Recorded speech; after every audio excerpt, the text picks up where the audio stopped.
live from New York. It's the RaFFLE Kickoff. Welcome everybody. I'm coming to you live from Times Square in New York City, where just like the NFL, we here at RaFFLE spare no expense when it comes to. All right, I can't lie to you guys. I love you too much. You're live from RaFFLE headquarters here in lovely Safety Harbor, Florida, where it's quite honestly, it's nothing but fun. I can't lie.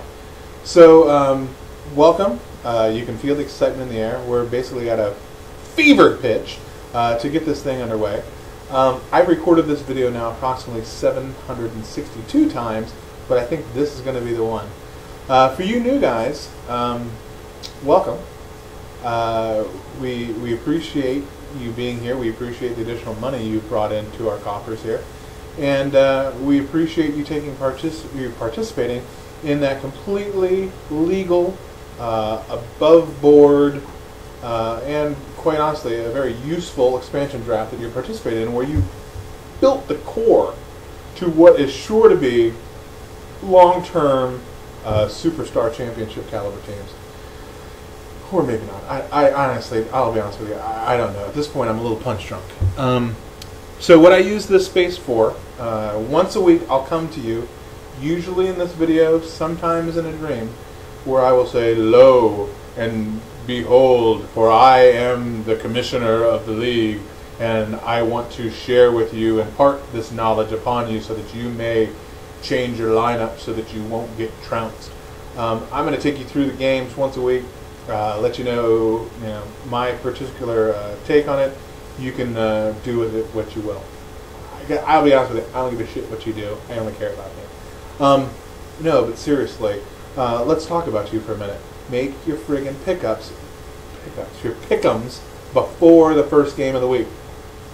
Once that first game starts, pick'ems are locked.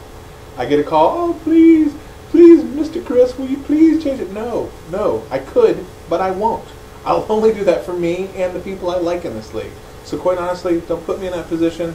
Make your pick'ems before it starts. And heads up, the NFL will try to anally rape you with their Thursday night bullshit, starting I think in Thanksgiving, where they hide a game a week on Thursday and don't advertise it and put it on a network that are currently 3 chimpanzees, 2 zebras, and the aboriginal witch doctor in the outback currently get. So you pick up the paper Friday and you go, "Holy shit, I completely forgot about the game." Yeah, you did, and you missed the pickup. So put an alarm on your PC, on your phone, tattoo it on your forehead, I don't care, but get your pick'ems in every week and make sure that you don't forget so that you get in on that cash prize. I think that's about it. Just real quick, you'll also see normally that we'll have a, what do you call it, a recap of the stats from the previous week normally. This week, of course, not much to tell you because there was no week before this. So look forward to that. And I think that dispenses with the preliminary BS. Let's get to the game-by-game breakdown brought to you by Chris Redaway, Commissioner. Week one has the brand new Young Studs versus the Steel Curtain. Tough draw for the boy here in week one. Quite honestly, the Curtain is a perennial powerhouse in this league, and I don't see that being stopping anytime soon, to be honest with you. The funny thing, though, is that the Studs horses look like they might outrush the Curtain this week. And I know that you're going, "Well, wait, Commish, didn't the Steel Curtain keep like 8 or 9 running backs from last year?" They did, except they all suck. So the Studs might outrush them. That'll be about it. The Curtain takes this one in a laugher. Welcome to the league, Big Joe. Week 2, let's look at the other new guys. Red Eye Blind taking on, no slouch in their own right, taking on last year's runner-up in the Jerk Store, a.k.a. Dharma Initiative, a.k.a. some Packer bullshit. They like to change their team name as often as they change their underwear, which is to say, annually. Anyway, this week, Red Eye Blind, where you might give the nod to them at the QB position, it's pretty much downhill from there. Look for the Jerk Store to kind of have their way with them. Now, let me just say, there would be one thing that would be kind of interesting to see here, and that's if AD doesn't have maybe a great night tonight, and doesn't put Red Eye Blind in the hole that I expect them to, the Red Eye Blind starts to have that feeling, hey, you know what? We might win this game. Not only that, we might trounce the Jerk Store and make a statement to not only this league, but to the world. We will shock the world. And here's what I have to say to that. No, you won't. You will get trounced. I don't care what Adrian Peterson does or doesn't do. You will get trounced. Put your money on the Jerk Store. Speaking of trouncing, let's jump over to the big W's taking on Classified. Now, let's fast forward to next week, and here's what you're going to hear from the big W's owner. Oh, this keeper league sucks. That's because they're going to get their ass handed to them by Classified this week, and that will be the reason why, is because the keepers fucked them somehow. The funny thing is that Brett Favre, who wasn't a keeper for the W's, is probably going to be their star player this week, because Brett Favre likes to do that rise to the occasion shit, and you never know what that crazy old bastard's got up his sleeve. So look for maybe Brett Favre to put Classified in a little bit of a hole, but unless New Orleans runs back 8 or 9 touchdowns, Classified's got the horses to run the W's down, take the victory. Now this next game is Livid Llamas take on the Squirrels. I will say this about I don't want anyone to be alarmed. I know that you're not going to be used to this, me saying this, but heads up, the Llamas are going to lose this week.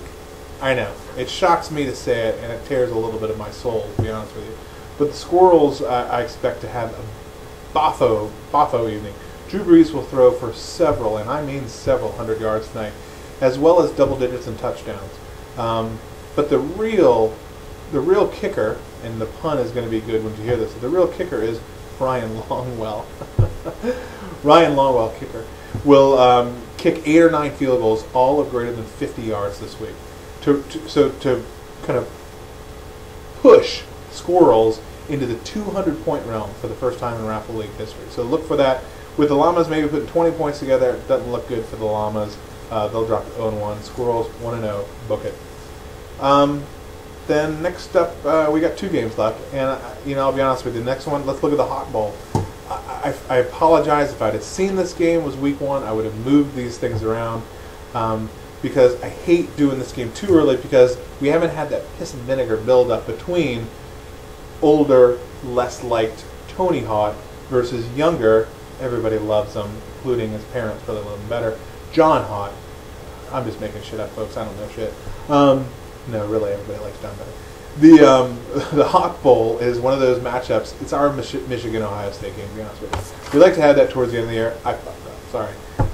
This year looks pretty good. I think running backs and kickers and special teams and quarterbacks fairly even. Get to the wide receiver where I think this game's going to be kind of made. Andre Johnson I think is going to have a decent day. But I'm curious to see how Fitzgerald's going to do without a starting quarterback. Excuse me. I know he has petitioned the league to ask if he could have the punter kick the ball and Fitzgerald run under it and catch it, but I haven't heard yet what the NFL's ruling is on that. So stay tuned. It could be good news or bad news for the state of Arizona and the Cardinals. Let's look lastly at our last game of the week, which is the Gillette Game of the Week, brought to you by Gillette. This game meets all the criteria that Gillette gives me to use their name as the game of the week, in the fact that they're going to score a lot of points, and the game's going to be decided by fractions of points, possibly. I'm going to figure out how we can score fractional points, and we're going to do it. Last year's champ, Rolling Thunder, taking on this year's Draft Day Darling, which is the tight ends. Don't forget, last year's Draft Day Darlings, oh yeah, Rolling Thunder. So tight ends have already spent that money, to be honest with you, because that's the way they are. This one, Chris Johnson, if he has a human day, keeps the tight ends in it and maybe win it. If he has a Chris Johnson day, which I imagine he will, the Thunder's going to win it. I went to the Magic 8 Ball and said, hey, Magic 8 Ball, will the tight ends upset Rolling Thunder? Magic 8 Ball, my reply is no.